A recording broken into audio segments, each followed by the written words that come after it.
Link, the hero of Hyrule, an eternally silent protagonist, yet the face of one of the most popular video game franchises.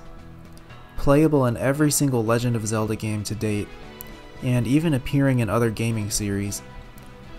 Thousands of people know the character, but who is he really? That's what my upcoming video series is here to answer. Despite sharing a name, some basic attributes, and the role of Hyrule's hero, Link is a different individual in each game, and his story and personality vary. In this series, I'll be giving an overview of each one by examining 4 categories: background, journey, personality, and trivia. Background will look into what each Link's life was like before he was called to his destiny.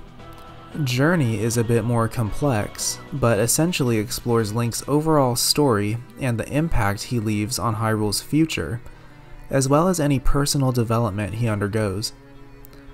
Personality might seem like a strange category for a character who's often a blank slate, but you'll be surprised how much a silent hero can convey when the writers want him to. These 3 categories and some bonus trivia will offer an in-depth look at each iteration of Link. This series started out as a ranking of all 12 canonical Links, but the script started to get so massive that I decided to slow down and give each hero his own video. However, I will still be offering my own opinion on how interesting Link is in each of these categories, aside from trivia. And for each one he'll be given a score from 1 to 5. At the end of the series, I may still do a ranking as a sort of recap, but we'll see. With that said, it's time to kick this series off, and what better Link to start with than the one who started it all? Ladies and gentlemen, let's take a look at the life of the hero of Hyrule.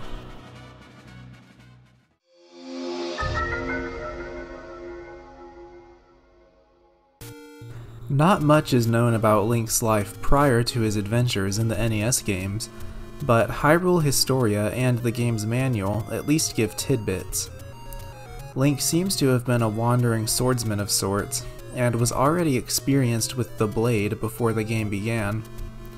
One day, while visiting Hyrule, he came across an old woman under attack by monsters. Using his wits to defeat the monsters, he rescued the old woman, who turned out to be Zelda's nursemaid, Impa.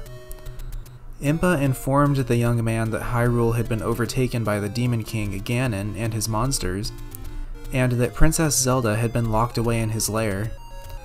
Before her capture, Zelda had split the Triforce of Wisdom into 8 pieces to prevent Ganon from becoming even more powerful, and reassembling the Triforce was the only way to enter Ganon's lair and defeat him. After hearing this tale, Link set out to save Hyrule Kingdom and its princess. This is a basic backstory, but intriguing.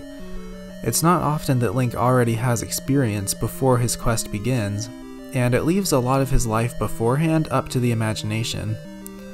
I also appreciate that it was just a chance encounter that set him on his quest, instead of destiny. His background doesn't give us much, but it at least poses some interesting questions. I give it a 2 out of 5 points.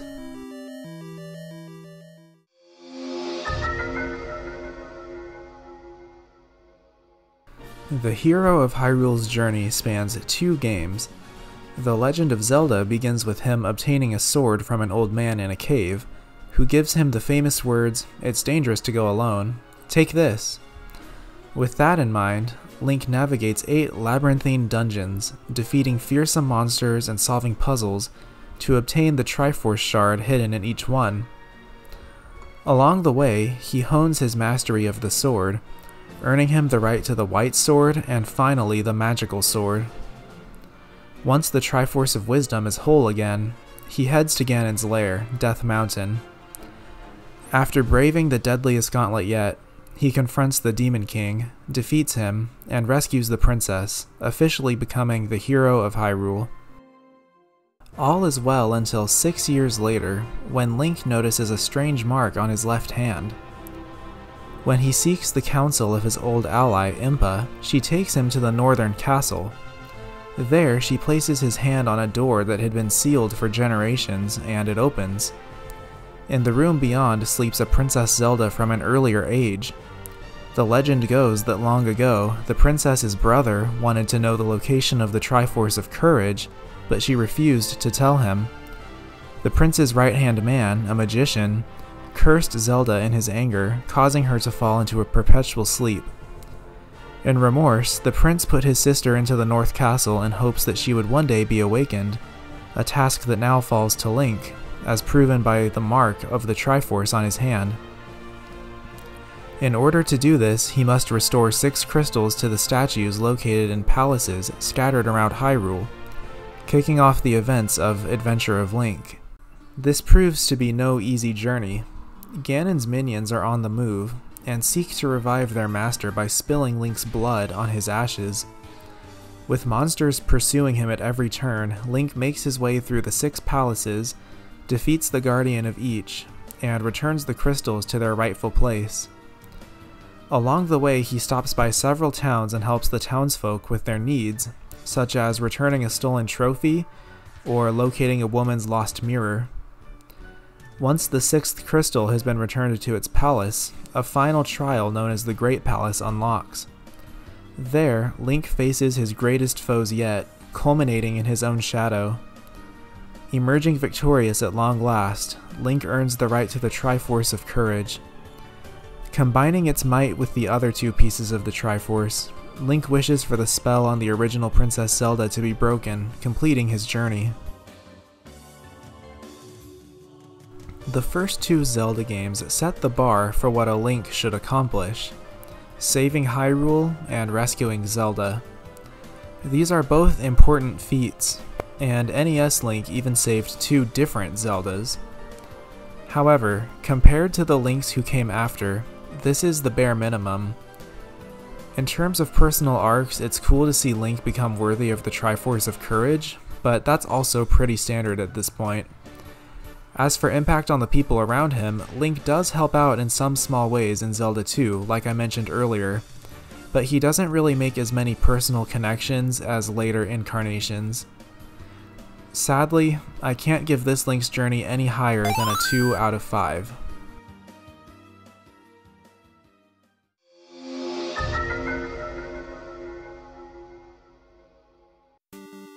Personality is where this Link really suffers.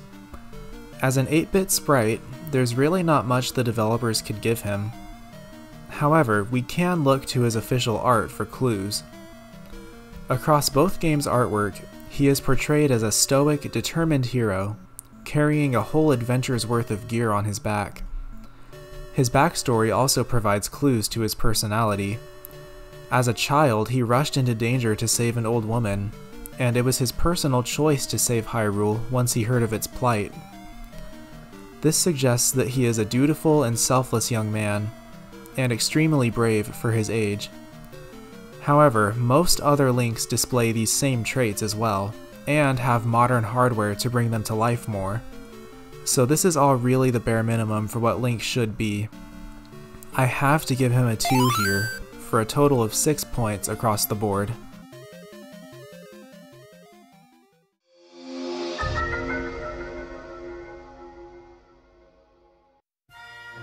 In both The Legend of Zelda and The Adventure of Link, Link's shield features the cross.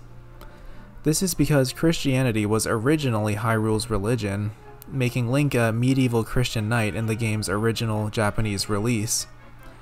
However, this was changed in international versions, and the series quickly replaced Christianity with the Golden Goddesses. Hyrule Historia claims that Link was visiting Hyrule when he found Impa, and the hero seemingly had no idea what had befallen the kingdom.